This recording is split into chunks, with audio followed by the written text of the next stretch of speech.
Our investigation also takes us to Grenada.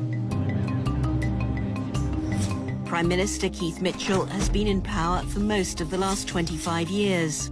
His diplomatic choices don't seem to conform to the spirit of the Vienna Convention, that ambassadors should be nationals of the country and full-time diplomats. Many of Grenada's ambassadors are foreigners with business links to the island, although there's no suggestion these diplomats paid for their appointments. Oleg Feira runs an internet firm in Miami, while Grenada's ambassador to Moscow. Hamza Al-Kholi heads a global company, while a UNESCO ambassador in Paris. Naguib Sawiris designated Grenada's ambassador to France, but never accepted by the French.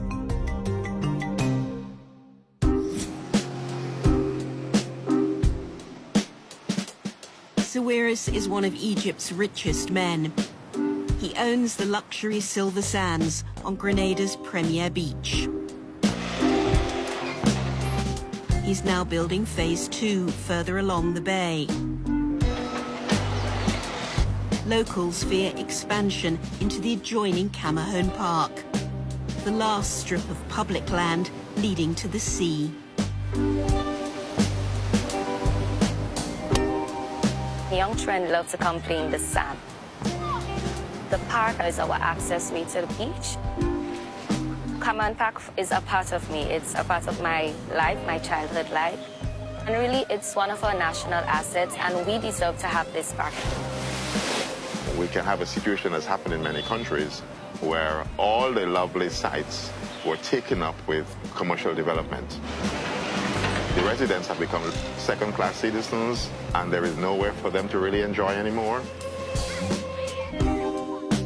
Their fears were reinforced in 2017 when a draft resolution to protect Camahone Park from redevelopment was rewritten by the government. Instead of having the park as a place for us to enjoy in perpetuity, they rewarded it to say that all attempts should be made to facilitate the investor's expansion of his project. So this is worrying when the government would go to that end. There's no evidence Naguib Sawiris paid Prime Minister Mitchell for his title. By contrast, an American conman says he did pay for his ambassadorship. Eric Resteiner is a serial fraudster who, for a spell, operated in the Caribbean. David Marchant runs the financial crime database Offshore Alert, which investigated Eric Resteiner. Why would he want a diplomatic passport? When you operate like Resteiner does, you either know you're under investigation or you know that you will be under investigation at any given time. So it provides a level of security. Offshore Alert claimed Resteiner promised Prime Minister Mitchell $1 million, handing over half at a Swiss villa, with a plan to ensure he wasn't double-crossed.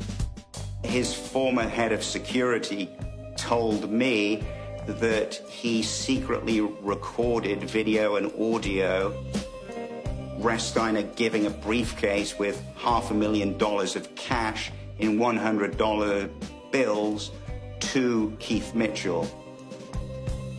After it was secretly recorded, Resteiner told the head of security that if he tries to with me, I've got him by the balls.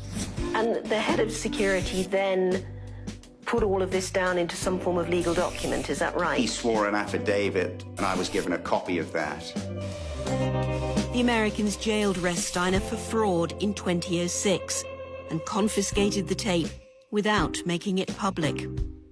A judicial inquiry accepted Prime Minister Mitchell's explanation.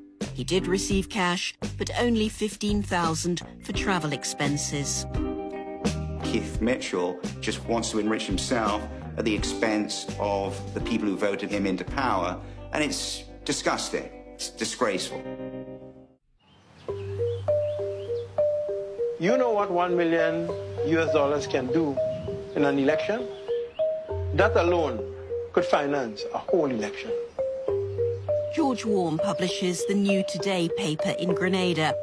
He says his sources confirm the sale of diplomatic passports has helped Keith Mitchell stay in power.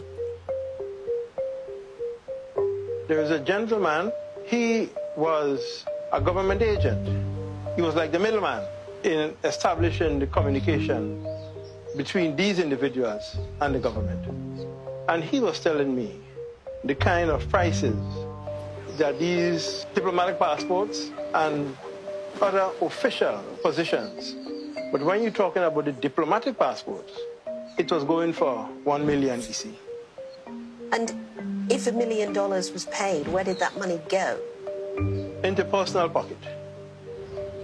These are the monies that the politicians would then use to service their constituency. So when the people say we want a fridge, we want a stove, that's where the money is coming from. A number of times I've had people approach me asking whether I could get a diplomatic passport because they know I hang around with all the prime ministers. Leo Ford has spent years doing business in both Grenada and Dominica. For the prime ministers, I would suggest that the trade in diplomatic passports is the most lucrative endeavor. First time I had heard about this was 15 years or so ago. Then the price was $25,000. Then it went to $50,000. Today, as I understand it, it's $250,000. Unless you're hot, really hot, then the price will go to over $1 million. Hot as in what? Criminal activities, indictments. It happens. So the more desperate you are for the immunity, the more the price goes up. Exactly.